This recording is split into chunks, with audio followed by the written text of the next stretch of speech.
नूतन मद दोकान निर्माण को नहीं तेजी असंतोष अबकारी गाइडलाइन को फू एनएच ठारू 220 मीटर बदल 100 मीटर मध्य मदनपुर रामपुर रे नुआ लटेरी मद दोकान को नहीं तेजिला विवाद। कलाहांडी जिला मदनपुर रामपुर अंचल नुआ लटेरी माध्यम मद दोकान पाइथिबा दोकान विरोध में अबकारी विभाग गाइडलाइन उल्लंघन अभियोग उठी। अभियोग अनुसार जातीय राजपथ निकट में मद दोकान स्थापन पर सरकार निर्धारित 20,000 कम जनसंख्या थिबा अंचल 220 मीटर दूरता आवश्यकता थिबा बेले प्राय 100 मीटर मध्य दूर में नूतन दोकान निर्माण होई बिक्री चली।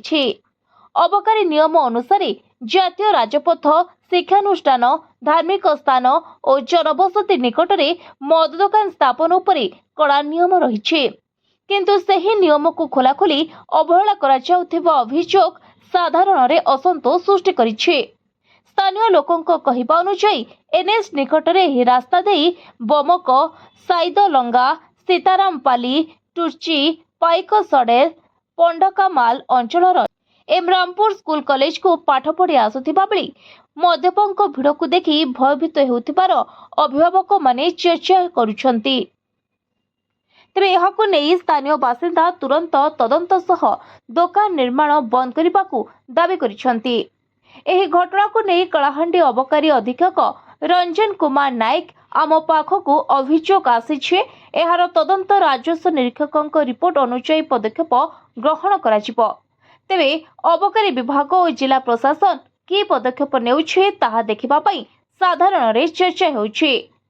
जहाँ थिला पूर्व सरकार मानि नथिले कि वर्तमान जहाँ गाइडलाइन कहे 220 मीटर रु बाहर रहा कथा एनएच भितर आदि भी आपंकर मद दुकान खोलवा पूरा मना कराई कि जबरदस्त खोला आप स्थानीय भल मुई तो प्रथमे साधुवाद जनाबी आमर चतुर्थ स्तंभ समाज जे कि ये गोटे पदक्षेप नहीं जेनटा कि लोकंकर हितरे आसचे आम समस्ते भी जानीचु जे मद हूँ घोर हिंसार प्रथम कारण।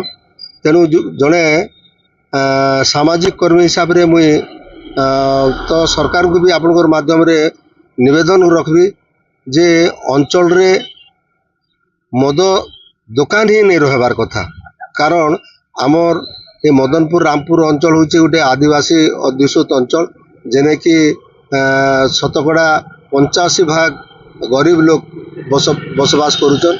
आउ साधारणतः गरीब लोग ही मद के डेली पिउचन। आउ एबे ये जेन विदेशी मद दुकान हेबार द्वारा मोर जानबार रे अंचल जितकी युवक शिक्षित युवक से माने पथभ्रष्ट हो जाउचन। आउ घरे बापा माँ को विभिन्न प्रकार अत्याचार करुचन ताकन पैसा नहीं गिरी से मद दुकान जाउछन। जेहेतु सरकार गाइडलाइन रे अच्छे एनएच रे 220 मीटर परे हेबार कथा। तेणु मोर मतरे तो मद भाटी ही नहीं रहबार कथा मद कुटी ही नहीं रहबार कथा। इने प्रश्न उठुचे जे सरकार किछि राजस्व पाउचे सत कथा किंतु जे साधारण लोकंकर राजस्व तांकर पॉकेट रु केते अर्थ जाउचे ताके भी सरकार तदंत करबार कथा ताके भी अनुध्यान करबार कथा। आउ जेहेतु गरीब लोकंकर काजे सरकार विभिन्न प्रकार योजना तैयारी करुचे तेणु विभिन्न प्रकार योजना रे मूल्य किछि नै ना। जदि ए योजना माळ होतबा यारे लोक तांकर परिवार लोक जेतकी रोजगार होचे सब पैसा के नेगिरी मद कुटी भाटी रे दे दउथिबे ताले लोक जेते परिश्रम करबे तांकर परिवार रो आर्थिक सच्छलता केबे भी नहीं आसी पारे। तेणु मुई आपण मानकर माध्यम रे सरकार को मुई निवेदन रखबी जे जहाँ मद भाटी कुटी जहाँ अच्छे सरकार रो नुआ मद दुकान नहीं हेबार कथा। आ सरकार रो गाइडलाइन भितरे जदि भी होचे ताके दृढ़ पदक्षेप नेबार कथा आ ताके वर्जन करेबार कथा। समस्त धन्यवाद। Report voice of Odisha live.